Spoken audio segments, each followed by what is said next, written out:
Okay, US dollar. So I'm just expecting this to drop down one step further into this target box for the B before we then get the C wave up in the US dollar to finish the larger degree wave 1. So conversely, in the euro, I'm just expecting this last push up into its target region before we get the 3, 4, 5 down for it to finish its larger degree wave 1 down.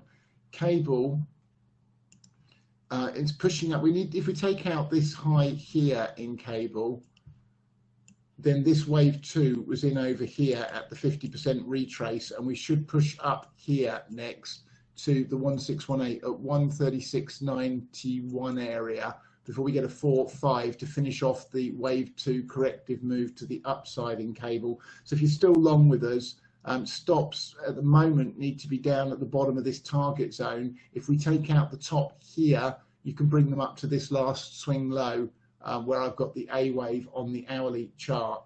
Now, US dollar Japanese yen, having played picture perfect with us all the way up to here and down to here, unfortunately took the top of this 1 out yesterday, and all that leaves is an A, B, C for the C wave of the wave 3 in the diagonal. It can drop one step lower again as well to 110.88. So we flattened out in this thing over here and took a small stab at a re-entry, stopped out of that, and now just waiting to see what's going to happen. I want a 1 up, 2 back before I'd be prepared to trade it to the long side, and with smaller positions having come out of a nice impulse pattern. It's a diagonal pattern, it's less clear. Okay, Australian dollar, excuse me, I'm still looking for it to confirm the low in, and it needs to drop down one more time, I think, to do just that.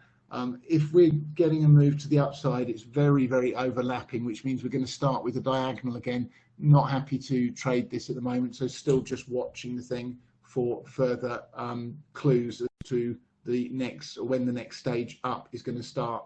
So that's what I've got pre-market this morning.